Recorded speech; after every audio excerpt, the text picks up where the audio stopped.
महाराष्ट्रातील नगरपरिषद आणि नगरपंचायतींच्या निवडणुका अत्यंत महत्त्वाच्या टप्प्यावर असताना अगदी मतदानाच्या उंबरठ्यावर राज्य निवडणूक आयोगानं एक मोठा निर्णय घेतला। न्यायालयीन अपील सुरू असलेल्या 35 ठिकाणचे मतदान आता 2 डिसेंबरला न होता 20 डिसेंबरपर्यंत पुढे ढकललं गेलं। पण हा अचानक बदल का झाला? राज्य निवडणूक आयोगाने कोणत्या तरतुदींचा यासाठी आधार घेतला आणि या निर्णयावर मुख्यमंत्री देवेंद्र फडणवीस इतके नाराज का झाले? या सगळ्या गोष्टी आजच्या व्हिडिओत थेट स्पष्ट आणि मुद्देसूदपणे जाणून घेऊयात। नमस्कार, मी विहंग। महाराष्ट्रातील 246 नगरपालिका आणि 42 नगरपंचायतींच्या निवडणुका अंतिम टप्प्यात आहेत। मूळ वेळापत्रकानुसार 2 डिसेंबरला मतदान होणार होतं आणि 3 डिसेंबरला निकाल जाहीर होणार होता। पण इथे एक अडथळा आला। 35 ठिकाणी उमेदवारांनी रिटर्निंग ऑफिसरच्या निर्णयाविरोधात न्यायालयात अपील केलं होतं। यातील काही आदेश तर 23 नोव्हेंबर नंतर आले। म्हणून राज्य निवडणूक आयोगाने स्पष्ट निर्देश दिलाय, नगराध्यक्षपदाचा वाद न्यायालयात सुरू असेल तर त्या पूर्ण नगरपरिषद किंवा नगरपंचायतीची निवडणूक पुढे ढकला आणि त्यानुसार आता नवीन वेळापत्रक जाहीर झालंय। मतदान आता 20 डिसेंबर 2025 रोजी होणार आहे। आचारसंहिता निकाल लागेपर्यंत लागू राहणार। थोडक्यात 35 ठिकाणचा संपूर्ण कार्यक्रम 18 दिवसांनी पुढे सरकलाय। राज्य निवडणूक आयोगाच्या या निर्णयावर मुख्यमंत्री देवेंद्र फडणवीस यांनी नेमकी कोणती नाराजी व्यक्त केली आहे? तर छत्रपती संभाजीनगरमध्ये पत्रकारांशी बोलताना त्यांनी या निर्णयावर म्हटले की याचिका दाखल झाली म्हणून निवडणुका थांबवायच्या असा कोणताच नियम नाही। फडणवीस म्हणाले, फक्त कोर्टात अपील दाखल झालं म्हणून निवडणूक थांबवण्याचं कोणताच प्रावधान नाही। कायद्याचा सरळ चुकीचा अर्थ लावण्यात आलाय। ते म्हणाले, मी स्वतः कायदा तपासलाय, वकिलांशी चर्चा केली आहे आणि फक्त याचिकेच्या आधारावर निवडणूक पुढे ढकलणं शक्यच नाही। त्यांनी आयोगाच्या स्वायत्ततेचा आदर व्यक्त केला, पण हा निर्णय चुकीचा असल्याचं स्पष्टपणे नमूद केलं। तसंच राज्य सरकार लेखी स्वरूपामध्ये बाजू मांडणार असल्याचंही त्यांनी सांगितलं। निवडणूक आयोगाने कायद्याचा चुकीचा अर्थ लावलेला आहे।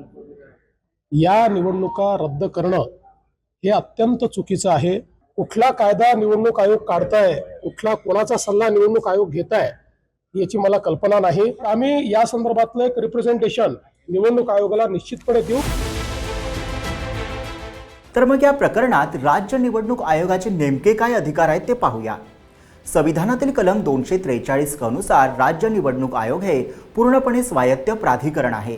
त्यांचे प्रमुख अधिकार म्हणजे निवडणुकांचे वेळापत्रक जाहीर करणं, मतदान आणि मतमोजणी प्रक्रिया नियंत्रित करणं, आचारसंहिता लागू करणं, गरज पडल्यास निवडणुका पुढे ढकलणं, तक्रारी, नामनिर्देशित आणि अपात्रतेवरील निर्णय घेणं, प्रशासन आणि पोलीस विभागाची मदत मागवणं आणि निवडणुका पुढे ढकलण्याबाबतचे काय नियम आहेत ते पाहूयात।